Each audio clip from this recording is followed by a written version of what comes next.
Drejtuesi politik i qarkut Vlorës Bujar Leskaj së bashku me kandidatin për deputet në listën e mbyllur Atir Doxha kanë prezantuar në Bosh në një takim me banorët e zonës kandidatin e Aleancës për Shqipërinë Madhështore për zonën Petro Gjikuria. Në fjalën e tij Leskaj e ka vendosur theksin tek dy shtyllat e përtëforta që ka sipas tij Partia Demokratike. Kandidatët e duhur përfaqësues të zonës dhe mbi të gjitha programin më të mirë elektoral. Ne kemi një koalicion i cili vërtet është një koalicion i gjerë. Janë mbi 20 parti, është një koalicion që udhëhiqet nga Partia Demokratike, gjithë koalicioni drejtohet nga kryetari i Partisë Demokratike dhe lideri i së djathtas profesor doktor Sali Berisha, por në vetvete koalicioni është një mozaik me ngjyra, një mozaik i bukur që këtu ne kemi edhe partinë e të drejtave të njeriut, kemi dhe partinë agrare ambientaliste, dhe parti tradicionale si balli kombëtar, apo dhe parti të tjera që kanë patur ose kanë influencë në gjithë Shqipërinë dhe në veçanti në zonën tuaj. Atir Doxha cilësoi Petro Gjikurinë si kandidatin e dur për Imarën. Si një djalë i zonës, Hoxha shprehur se Gjikuria do të jetë zëri i banorëve të Imarës në Parlamentin e Shqipërisë e mbi të gjitha i problematikave dhe halleve të tyre të mbartura në 12 vite.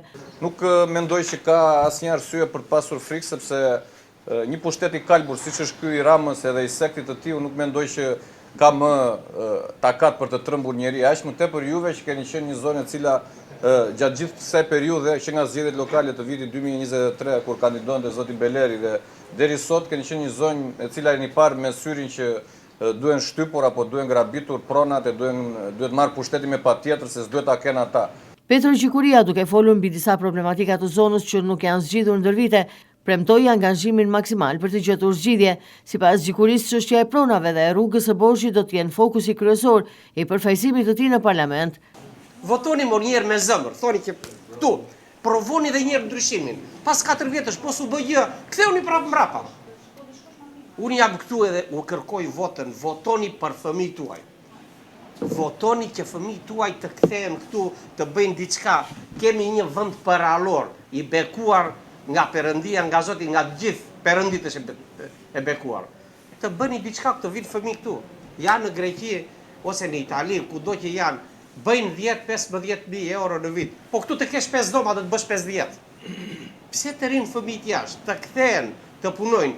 Po atë shansi, thonë, oportunit do të ka jepni juve me votën tuaj. Kini në dorë fatin e fëmijëve tuaj. Borshi është një ndër fshatrat më të bukur dhe turistik të Imarës, ku banorët e zonës vuajnë prej vitesh mungesën e infrastrukturës rrugore, e mbi të gjitha nuk po munden të gëzojnë pronat e tyre.